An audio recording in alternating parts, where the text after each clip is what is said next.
Right. So, as I've said before, the more times you see something, the better off you're going to be. Right. It's very important to expose yourself to things over and over again, especially in a class like this. So here's another example of something we already discussed, but the images are a little bit easier to see everything. So we are going to be focusing on the pulmonary circuit. Right. So how does blood flow through the pulmonary circuit? Um, Starts in the heart, like we discussed. So we're going to be following here in purple. Yeah, we'll do pink. In pink, we're going to be following the deoxygenated blood flow. This comes in from the top, the superior vena cava, as well as the inferior vena cava. They end up bringing all their blood to the right atrium. From here, they travel through the tricuspid valve. This time I'm not messing that one up. My apologies last time. Once it passes through the tricuspid valve, it goes into the right ventricle.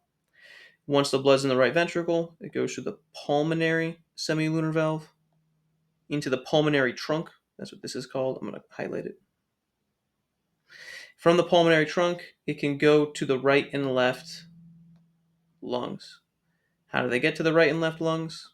Those arrows I just drew, those are the pulmonary arteries.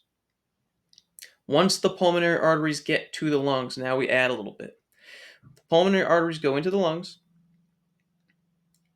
They drop off the CO2, as you see in these arrows. It's dropping off the CO2, and it's picking up the oxygen. Where does this happen? In the alveolar capillaries. You're probably wondering what the heck is that.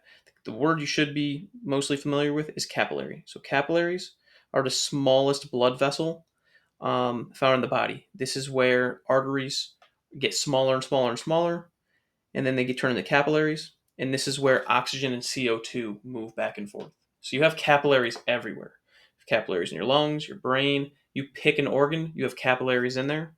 And that is the location specifically where oxygen and CO2 will pass to and from the cells. So the capillaries is where that happens. What the heck is alveolar? That's just a structure we'll talk about later on. It has to do with the lungs. That is the specific structure of the lung where the capillaries cover and oxygen can and CO2 can travel between them. So that's more specific. The alveolar part, it's in the lungs, but the capillaries is where oxygen and CO2 you are going to be passing in and out. From here, the blood is going to become oxygenated, and in that case, that will be the vein. Again, the pulmonary veins and arteries are the only ones that are flipped. So this is the only vein in the body that has oxygenated blood. High oxygen. It's the only one. From here, it's going to go through the pulmonary vein back to the left atrium of the heart. And from here, it can travel the systemic loop, right? From the left atrium through the bicuspid valve or mitral valve into the left ventricle, from the left ventricle through the aortic semilunar valve, and then through the aorta throughout the body, right?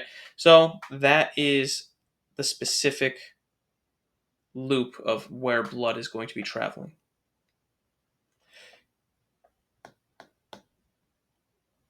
Here's the pulmonary one again.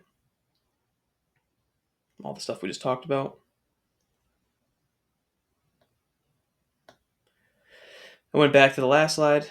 If you want to discuss what happens in the systemic route, very similar to what we just talked about. If we are doing the systemic one, I'll do blue this time.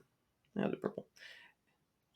Again, the blood originates in the left atrium. From the left atrium through the mitral or bicuspid valve. I already said this, but I'm just doing it one more time. Left ventricle. From the left ventricle goes through the aortic semilunar valve into the aorta. From the aorta, it travels all throughout the body to the various tissues. And just like we saw with the pulmonary capillaries, the alveolar capillaries, when to pick any tissue you want in your body, that artery is bringing oxygenated blood in. Those vessels are going to shrink down into capillaries. Oxygen goes into the cells. CO2 goes into the blood. And then it's delivered back to the left, to the right atrium again. Back to the right atrium where it can start the pulmonary circuit again. So again, these are 2 loops. If you have any questions on these 2 loops, please let me know. I know we've been over it a couple times, but if we need more practice, just let me know.